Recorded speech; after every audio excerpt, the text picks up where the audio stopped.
Hello and welcome to the European Resilience Initiative Center video podcast. Today our guest is Ryan McBeth, who spent 20 years as an infantryman and now he's an Intel analyst and a software engineer. He's also director of integration at the Texas Aero Med Lab, a company which develops and produces special purpose drones. He's also a host at Ryan McBeth Programming YouTube podcast with over 900,000 subscribers on YouTube. Welcome, Ryan, to our show. Thank you so much for having me. I really appreciate this opportunity to speak with you and your entire audience. Thank you so much for your time, that you have found time for this conversation. I can imagine how busy is your schedule. Look, in your introduction video, you say that you believe that China, Russia, and Iran are evil. If we say that these countries are evil, what should be consequences for our policy? I'm not really much of a policy guy. I'm more of a weapons guy. People smarter than me develop those sorts of policies. From a layman's standpoint, or at least from the average infantryman standpoint, the policy should be giving the soldier the tools that they need to be able to counter the threat and putting policies in place that can directly counter any kind of aggression. As for anything further than that regarding specific policies, you'd have to ask a politician. I'm really good at talking about hardware. We are now facing the worst war in Europe, which we have faced since World War II, and nuclear power and United Nations Security Council permanent member Russia is waging this war since over 2 years. 500,000 casualties on the Russian side. We don't know how high are casualties on the Ukrainian side, but we have seen like all the footages with devastating destructions all over Ukraine. Is the West ready to face this challenge? Absolutely. I mean, if you look behind me, you see all of these countries that stand together as one. You know, a finger can't do much damage on its own, but you take those 5 fingers and you put them together, it turns into a fist. And that's what NATO is. And even countries like Lithuania, right up there, Lithuania, they have 2 brigades, one of which is the Iron Wolf Brigade. Very, very good mechanized brigade. It's just in Lithuania. Every single one of these countries can contribute troops. And every single one of these countries is critical. They play a crucial role inside NATO. Even someplace like Estonia, which is on my wall over there. You know, Estonia has some of the best cyber warfare troops on the planet. And that goes all the way back to the soldier of Tallinn when they came under Russian cyber attack. And they said, you know what, we're never going to let this happen again. So I think NATO is ready to counter any kind of Russian aggression because we stand together like a fist. What you talk is about the capacities, about our armies, about our knowledge, our skills, our equipment. Is it the new equipment which we are fighting now with in Ukraine, or is it still the old equipment? So it's a mix. It's a mix of equipment. You know, Ukraine is fighting with Soviet-era equipment, and it's fighting with modern-day equipment that it's gotten from NATO. You know, the Ukrainians have been very good at coming up with new ways and innovations in order to counterattack or fight Russia. When you take a look at their advances in FPV drones or use of drone technology, they've really gotten creative when it comes to trying to figure out how to counter Russia. So you're seeing this weird mix of Soviet-era stuff, modern-day NATO equipment, older NATO equipment, like from the 80s, and literally bleeding-edge equipment such as FPV drones that are made from different parts and only used once. When you look at the usage of drones in this war, do you think that it is really an absolutely like new type of weapons like aviation used to be in World War I, or is it just a supplement for what we use? That's a very good question. I think that the one-way suicide drones and loitering munitions, that's new. We've had drones since the 1990s, And we've had drones that can launch their own munitions, such as the Reaper, the U.S. Army Reaper. So that's not too new. What's new are these loitering munitions that can be launched and can loiter above the battlefield until their onboard AI can detect something in its memory and go, oh, that's a tank. It's the correct kind of tank I need to go after. Let me dive down to this tank. So things like loitering munitions or smart loitering munitions, that is definitely a new kind of weapon. It is not only like as used as weapon. Like it's not only loitering munition. It's also reconnaissance. It's also observation. It can be used also as relays, or like your company is working on providing like medical support to wounded soldiers using drones. What kind of development does it give to the battlefield? So when it comes to the medical side, one of the big problems that we've seen in Ukraine, and we will see if deterrence fails and the U.S. goes toward China over Taiwan, is it's going to be very difficult to get a medevac helicopter in to pick up a casualty. In Ukraine, that's just not happening. Russia will shoot that helicopter down, regardless of whether it's a medevac or not. Number one, they don't care. And number two, you can't tell that it's a medevac helicopter on radar. Right? All you see is a blip. You don't know that it's marked with the Red Cross. And the Russians don't care anyway. So there are soldiers who are bleeding to death in trenches right now. As we're talking, there's soldiers who are bleeding to death because they can't get whole blood. And if you can push whole blood into a soldier within a certain amount of time, usually 1 hour, they call that the golden hour. If you can get whole blood into a soldier, they stand a much greater chance of surviving than if they don't get that blood.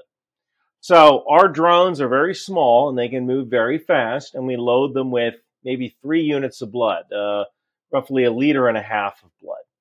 And we can send that drone to the medic who's taking care of that soldier, and that drone will automatically figure out its way there. It will not use GPS. It will use things like landmarks and terrain matching to go directly to the area where the casualty is, and then it can drop that package of blood through a window or into a trench or into a fortification, right through a slit in a fortification, and then fly back. And that'll enable that soldier to stay alive for a couple more hours until they can get a ground ambulance in and do a casevac. So that is kind of one new use that the Texas Air Med Lab is working on. That is what you describe is still a supplement to the soldiers who are in the field. And that, I think, is very important to understand what drones are capable of. They provide you with enough like firepower, much more firepower on the very low level of the unit. They provide you with logistics capacities, surveillance capacities, communication capacities, but they do not provide you an ability to control the area in the sense of to liberate it, to have your troops on the ground. Isn't it like the same what we see in the naval drones? You can interdict enemy sinking their vessels, but you cannot control the sea up to the full extent. No, that's correct. You're always going to need an infantryman with decision-making capability on the ground to take and hold terrain. And that's how you win a war. You take and hold that terrain. What does it mean for other nations which witness this war? For example, the Ukrainian control or interdiction of the Russian Navy on the Black Sea. What does it mean for Taiwan? Will Taiwan invest in more naval drones, for example? Taiwan is most likely going to invest in any kind of capacity that can keep China from establishing a beachhead. So once China establishes that beachhead, the fight is going to be a lot harder. So the idea is to turn the Strait of Taiwan into what one general has called a hellscape, where literally anything that moves on that sea is targeted by multiple systems. There is a project right now called Project Convergence Capstone 4, which I actually attended a couple months ago, where we have this doctrine called any sensor, any decider, any shooter. And the idea is that if we spot a Chinese, let's say a missile launcher or a ship, we can send that information up to a decider, which could be a person in a command center, or they're flying above the battlefield in a command and control plane. And that command and control plane can send a message to an effector, meaning an actual weapon system. So it could be You could have an Australian Special Forces guy sees a Chinese ship, sends it to an American AWACS command and control plane, and the command and control plane finds the closest effector that can engage that target successfully and not be hit by counterfire, and that might be a Filipino HIMARS launcher. So the way we defeat China's magazine capacity, because China has more missiles than us, so the way we defeat their sheer number of missiles is by being smarter and using joint forces. Remember, 5 fingers, they turn into a fist. That means that the role of electronic warfare systems rises incredibly in any modern war. Absolutely. I have one theory that the drones that we're seeing now they might be having a moment, kind of like half-tracks had a moment during World War II. The Americans had half-tracks, the Germans had half-tracks. There was a reason why people built half-tracks. And then eventually the technology of increasing and decreasing tire pressure automatically, that became available, and tracks got less expensive, and you're able to create cheaper tanks. You didn't need to have these half-tracks. So I think half-tracks kind of like an evolutionary dead end. Some of these drones, including these FPV drones, might be having their moment, but they might be an evolutionary dead end because in future war, the electromagnetic spectrum is going to be so full of noise that it might be very difficult to control these drones in real time. And so unless we can get to a HOOTL, human out of the loop artificial intelligence, HOOTL, human out of the loop, unless we can get to that sort of artificial intelligence in some of our munitions, the drones might be an evolutionary dead end, just like the half-track. We will definitely talk more about artificial intelligence on the battlefield, but before we do, don't forget to like, to share, to subscribe to this channel, and of course to the channel of Ryan McBeth, which is Ryan McBeth Programming, with 900,000 subscribers on YouTube. And if you subscribe to that channel, you will not regret it.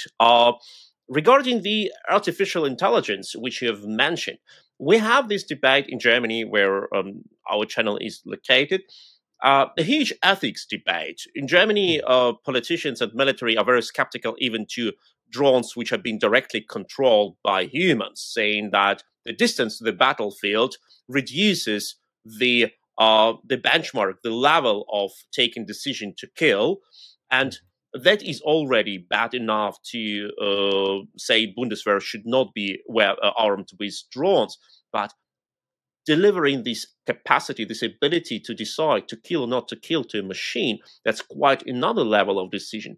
What is the discussion now in the US military? So for the most part, the U.S. military is interested in using AI for strategic and operational level tasks. They're not quite interested in using killer drones that are HOOTL, that are human out of the loop, to actually engage targets. But at the tactical level, they are interested in using AI to help identify certain kinds of targets.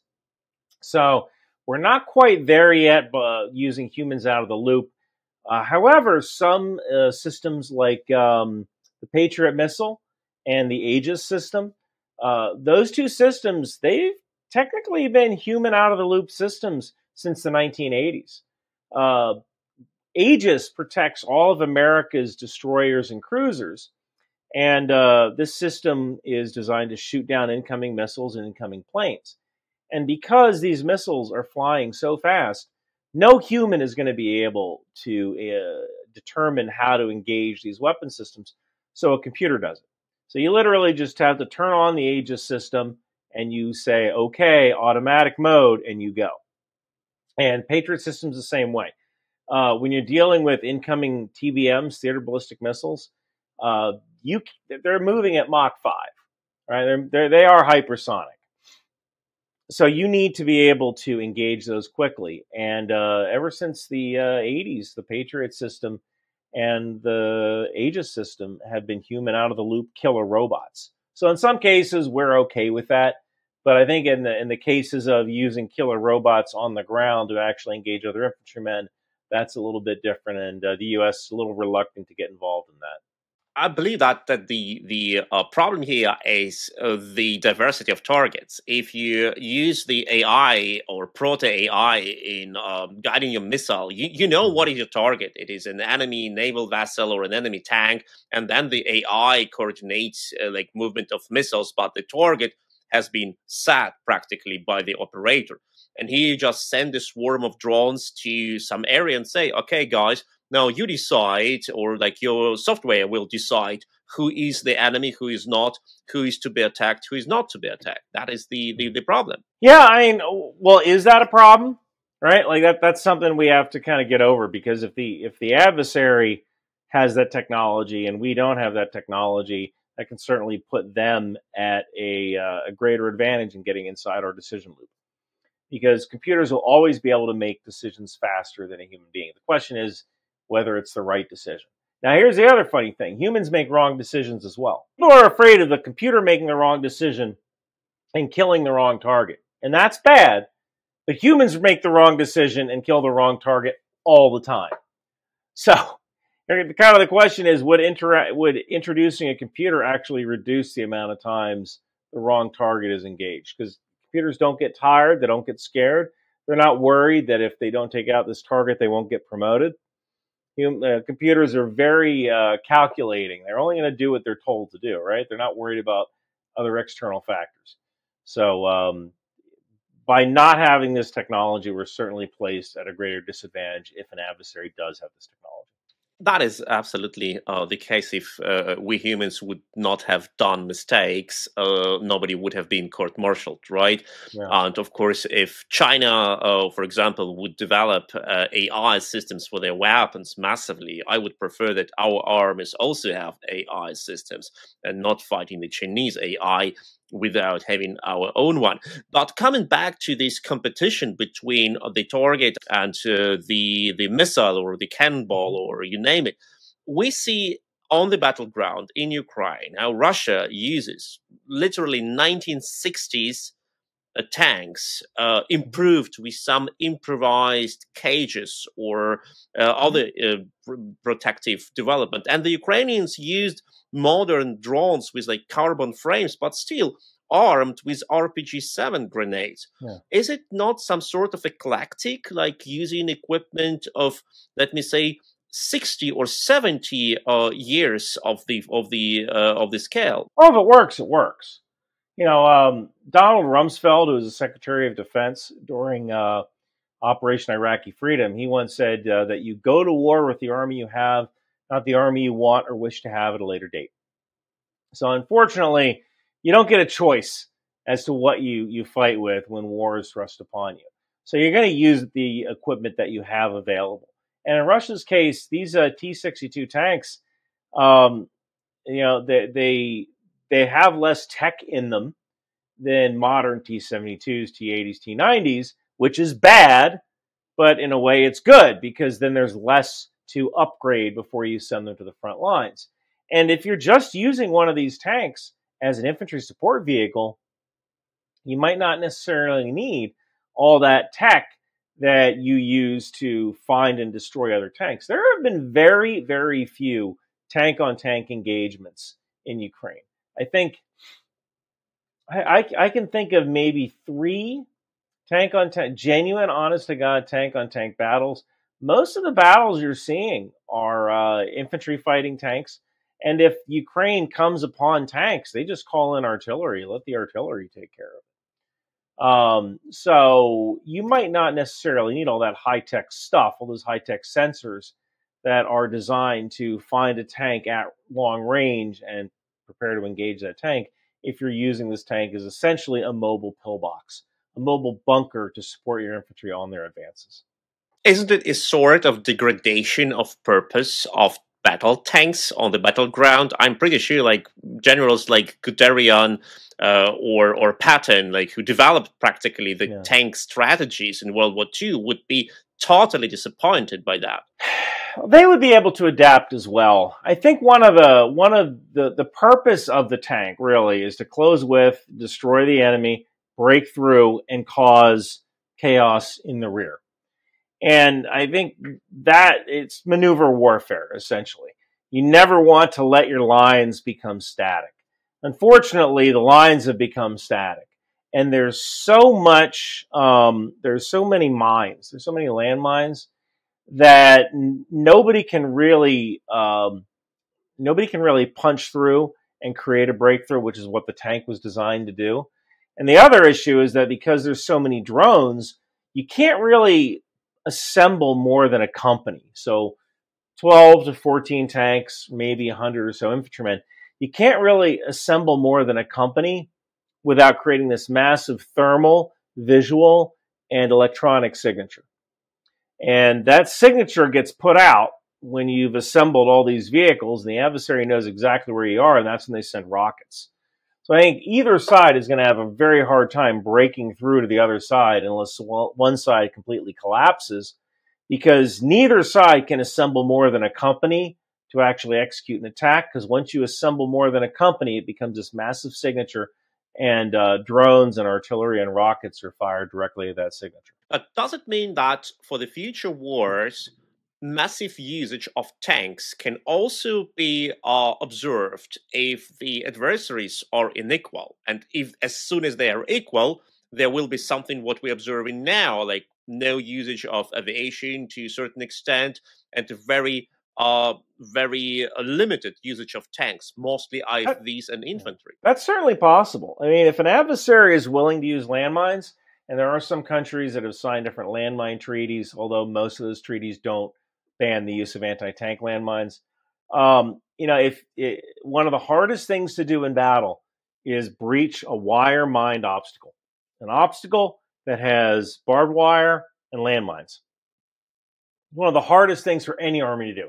The U.S. Army has trouble doing it. And normally doing that isn't that hard if nobody's shooting at you. Typically, you just bulldoze those mines aside.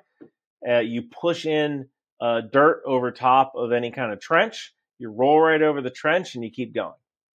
Problem is that it makes it a lot harder when people are shooting at you. So I could easily see a future where if tanks maybe play less of a role in battle, they're not totally done yet, but they might play less of a role, because if you don't use those tanks quickly before the front stabilizes, you're not breaching anything.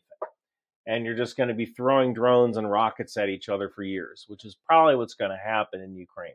So that practically means that if you don't win your war quickly using mobile warfare, you're really stuck like for years. But it is some sort of return to the basics of the war, like World War II, like the trench warfare. And that was why the tanks have been developed to break through such obstacles. And now even tanks cannot do it. What will be the next step? Will it be more aerial warfare? That's actually a very good question. Most likely, would probably return to air warfare and maybe even cyber warfare to try to reduce your adversary's ability to actually support the front lines. Or even, I could see special forces being used more to perform rear attacks, where it's great to have an army, right? But you need to feed that army. You need to get that army water. And armies fight a lot less effectively when they haven't eaten in 3 days. So if you could have special forces roaming around the rear lines, destroying logistical sites, either by calling in drones or by doing it the old-fashioned way with the satchel charge, that could easily reduce the effectiveness of your troops at the front. So maybe the next war might actually focus more on destroying the enemy's logistics using precision fires than it will breaking through those enemy lines, in one climactic battle. When we talk about the types of weapons and their usage, which have been developed now, we have not seen such density of very different type of weapons. We have all types of artillery from almost every nation, a lot of tanks, a lot of IFVs, Soviet-produced, NATO-produced, US, France, Germany, Great Britain. We have practically everything. Can we say that some types of weapons have been demonstrated that they are better than we believe they are? Well, I think the HIMARS has certainly proved its worth, and so has the Javelin. Both of those weapon systems have performed incredibly. You know, the HIMARS system, it's kind of a testament to how America thinks about logistics.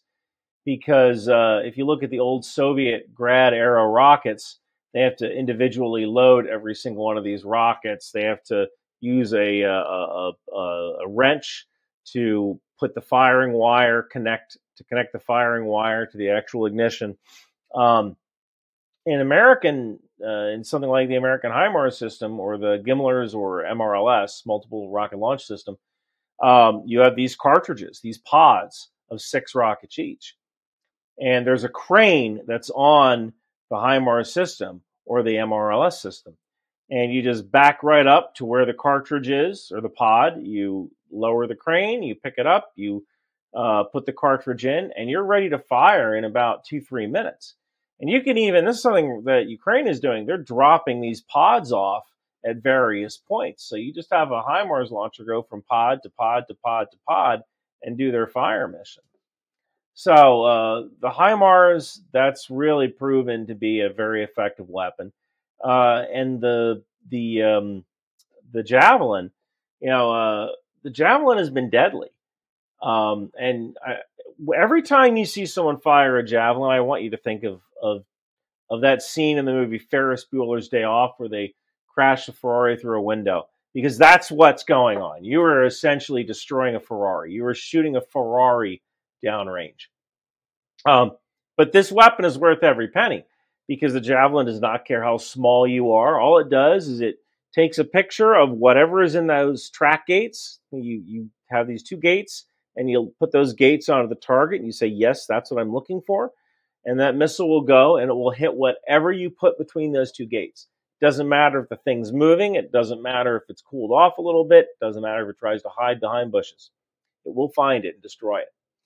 And that's been an incredible weapon as well. I would actually say the Javelin is probably one of the tools that saved Ukraine when it was invaded from the north in Belarus. We all remember the footages how the Ukrainian soldiers were walking through the woods carrying javelins, and they were absolutely excited by the fact that they can burn the Russian columns advancing towards Kiev. I would also say that the Gepard German anti-air tank, maybe it's because I'm German, has proven to be pretty effective. And that was an interesting thing, because Gepard in Germany, we decided years ago to get rid of them. And the fact that we have not destroyed them was just because we were too slow in our bureaucracy and we didn't have money allocated for the scrapping of these tanks. So it's actually a coincidence that we had them available. Normally, we should have scrapped them years ago. Isn't it the case that the weapons which we believed are not necessary anymore, that they suddenly prove that they are actually very capable? Yeah, I mean, I don't think anybody saw that one coming, that we're going to use kinetic air defense again, gun air defense. That just kind of snuck up on everybody. And I think it was in the Nagorno-Karabakh war between Armenia and Azerbaijan. That was kind of a preview to what's going on in Ukraine. But nobody really paid attention to that war, probably because COVID was going on at the time. People were more concerned about COVID. But the idea of actually using relatively cheap, what was the Gepard's 40 millimeter air defense. Nobody really thought about ever doing that again, and now that certainly is coming back. Or when you're on your way along the Donbas front line, you can see pretty much of Toyota pickups with a Browning machine gun on the top, and a guy with a binocular, like looking in the sky to hunt down the Shahid drones, which is also the scene which you expect like from World War II, like hunting with machine guns aimed by, not even by computer, like manually hunting slow propeller-driven or combustion-driven aircraft. Okay, the aircraft is not manned now, but still it's World War II scene. Isn't it like some sort of a mixture of tactics? World War I with trench warfare, World War II with kinetic kinetic weapons, and World War III practically with cyber warfare, artificial intelligence, etc. What kind of warfare are we developing now? Do the military academies follow that trend? They are. They are. They're definitely ahead of the curve when it comes to looking toward the future and dealing with this new drone threat and the new cyber threat. We do take that seriously, and that's one of the reasons we have Project Convergence Capstone 4.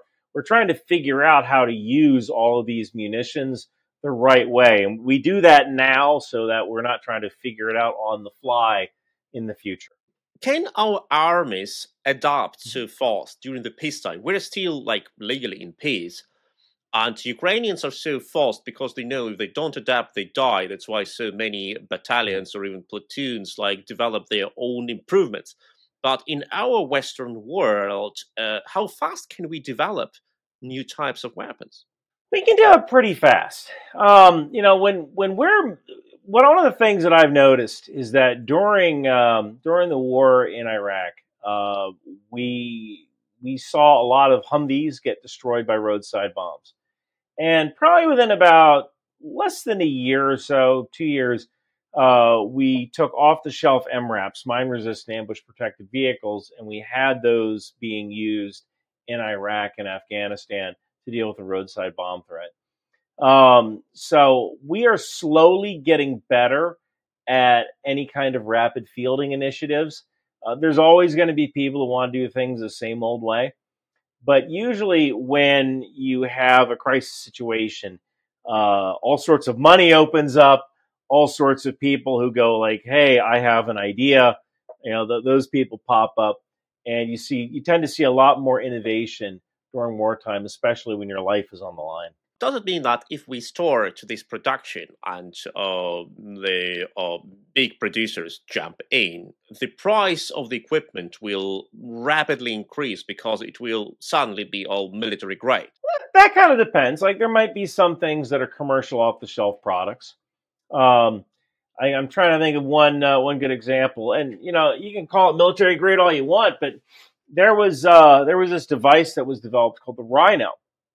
The Rhino was a think of it like a box on a stick, and at the time there were these weapons called EFPs, explosively formed projectiles, that were essentially they were being sent to Iraq by Iran to blow up American vehicles. These projectiles would they almost look like paint cans. They had a shallow copper metal bowl with explosives behind it. When an American Humvee passed in front of that bowl, a sensor was tripped that keyed off the heat of the engine. The bowl exploded, and the copper essentially turned into a molten plug that would burn right through the vehicle. Well, someone went "Hey, I have an idea. Let's just take a box or an ammunition can, put that on the end of a stick, put a heater element inside the ammunition can. I think glow plugs for a diesel engine. You wire that so the heat goes, the heat lights up that particular ammo can in infrared, and that way the sensor will trip on that ammo can on a stick that's in front of your vehicle instead of on the engine of your vehicle. And that worked for a little while until the bad guys said, all right, well, let's just take the sensor and put it over here and keep the IED here. So then now you're moving the Rhino up and down the stick in the hopes that they don't have the same offset distance. But sometimes just simple things like that doesn't necessarily increase cost and isn't necessarily military grade. It's good enough technology that kind of works. That is another proof that the competition is eternal, and both sides are aiming to minimize their costs to kill soldiers on another side, or to cause harm. You don't even need to kill soldiers if you cause enough harm on other means. And another side just want to protect themselves with the maximum cost and maximum efficiency. But when you look at the development of the weapons and protective strategies and offensive strategies in this war, is there something which has been developed on the Russian side which like strikes you and you say, wow, that is a really good development? One of their new developments is their glide bombs, their Fab 500 glide bombs. And there's really nothing new per se about a glide bomb. It's a fairly old technology. It actually goes back to World War II. The Germans were actually kind of the first to invent glide bombs as an anti-ship weapon. But Russia never really focused on glide bombs the way the U.S. has with the JDAM-ER for the past 10 years. And they kind of realized, like, hey, we're running out of missiles. We need something that's relatively cheap that can carry a high explosive payload. And they took a wing kit and they bolted that on to a standard Fab 500 bomb. You get about, and I can't do the kilometer conversion, but you get about 10 or 15 miles for every 10,000 feet of altitude. So if you're dropping that thing from 30,000 feet, you can probably send that missile 45 to 60 miles. So, you know, that has been probably one of Russia's biggest inventions since the start of the war. I would also say the introduction of the Shahed drone from Iran, that was a pretty big thing, but you really don't hear about the Shahed much anymore. I wonder, I actually kind of think Ukraine might have figured out how to get a handle on those drones, or perhaps they ran out of Iranian drones and they're not producing them at the rate in Russian factories that they would like to produce them at. That is, once again, a proof that simple things, simple solution, if they are mass scaled, like if Russia mass scales the glide bombs or uses hundreds and hundreds of Shaheds like it was in the beginning, they really cause effect. And it's not about like a high-tech, sophisticated technology which brings you success. Sometimes it does, but sometimes just simple math decides. Yeah, I guess sometimes it is simple math. That's what you said, right? Simple math. Sometimes you're using that simple math to overwhelm those enemy defenses. What do you think? Like, what will be the breakthrough in this war? Like, now we see that the defensive lines of the Russians, as you have described, are very stable with barbed wire, landmines, bunkers, trenches, and the Ukrainians just are lacking manpower and equipment and air force to break through. The Ukrainians try to hit Russian infrastructure far beyond the front line. Once again, what you have described as long-range strikes to reduce the enemy capacity to fight. But how can this war be brought to a decisive development where the tables really can get like changed? I don't see that happening. I don't see any kind of decisive advantage going to either side unless NATO gets involved and NATO physically attacks Russia across the DMZ, or across the front lines. What I see is this kind of going on for the next 2 years without either side really gaining any ground. Maybe there might be some local gains in one place and someone else loses in another place. But after about 2 years, Russia's going to start to run out of vehicles, like actually run out. Russia can maybe make about 50 vehicles a month, roughly. They have been refurbishing their old vehicles, things that have been stored since the end of the Cold War. They've been refurbishing them and sending them to the front lines, and they are dying at an astronomical rate. I want to say between 50 and 100 vehicles a day, but I might not be 100% correct about that. That's kind of a rough number. You know, some days could be higher, could be lower. But you have this loss rate, and they're not able to replace these vehicles. And I think once Russia can't replace their vehicles on the front line to the extent that they can replace them now, that's when they're either going to be forced to the negotiation table, or that's when you're going to start seeing localized collapses in the Russian lines. Unless they don't find like another source for the vehicles, like for example from China. That's a tough one though, because like you can say, oh, what if they go to China? Well, China or North Korea, well, those vehicles might be in worse condition than what Russia has. I mean, look, people talk about how the Marine Corps, the U.S. Marine Corps gave up all their tanks. And some of that was, yeah, they want to focus on being a lightweight, flexible littoral force that can fight from island to island, and tanks really don't have a place there. And if you do need tanks, hey, call the army. But the fact is that nobody has tanks on the level of Russia. Nobody. Nobody has created vehicles, as many vehicles as Russia has. So China has some tanks, but not even nearly as many as Russia had when they were the Soviet Union. So once those vehicles are gone, they're pretty much gone. They're pretty much gone. So you might be able to get some from China, but here's the other thing. China's walking this very fine line because the last thing they want to do is antagonize the West to the point where the West would come together and back them or back Taiwan in the face of a Chinese invasion. So China doesn't want to get the world too mad at it. So it's trying to walk this fine line between supporting Russia, but at the same time, not supporting Russia that much. That is a perspective which nobody, I believe, expected, that Russia practically depleted all the reserves which Soviet Union has been creating for decades. Practically all the Soviet tanks which have been produced and stored during the last 50 years, they are evaporating in Ukraine. What does it mean for the balance of powers in the region? Well, it certainly means that Russia's going to have fewer vehicles to throw at a problem, right? Now, Russia might be able to get those numbers back up again, but one of Russia's issues is one of machine tool capacity. And machine tools aren't a very sexy thing to talk about, but machine tools essentially come from three places: the Germany, I want to say the Denmark, and the United States. Those are essentially three countries that have a machine tool industry. China has a machine tool industry, but nobody really buys them, and they're not that good. And Russia used to have a machine tool industry, and they kind of gave that up. So now Russia's in this quandary where they have a finite number of machine tools.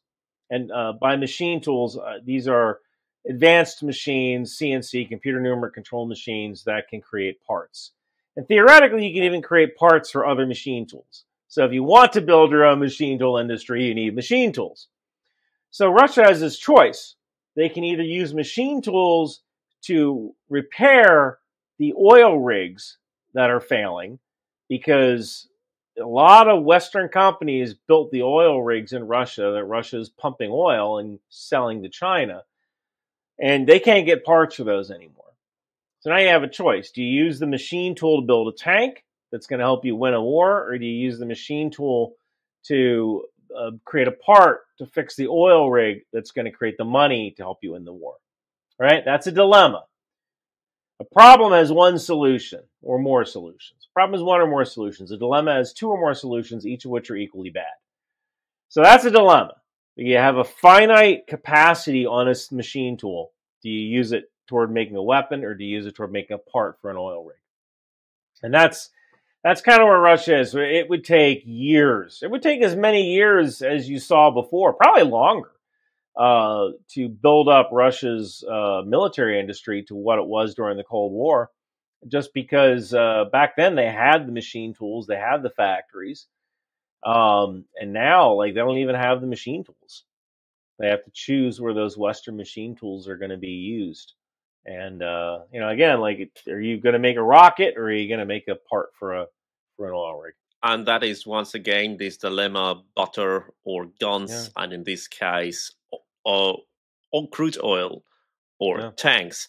And we all hope that Russia will not be able to solve this dilemma, and that the Russia's military machine will stuck and cannot fight anymore against not only Ukraine but the whole democratic world. It was an interview with Ryan McBeth, who spent 20 years as an infantryman, and now he's an Intel analyst and a software engineer. He's also director of integration at the Texas Aero MedLab, a company which develops and produces special purpose drones, mostly for medical purpose, for helping soldiers who are wounded on the battleground. And he's also a host at the Ryan McBeth Programming YouTube podcast with over 900,000 subscribers on this platform, YouTube. Don't forget to subscribe to this channel and also to this channel, European Resilience Initiative Center. Thank you, Ryan, for your insights and for your interview. Thanks, Sergej. I had a great time. Thank you so much, and stay with Ukraine, stay strong.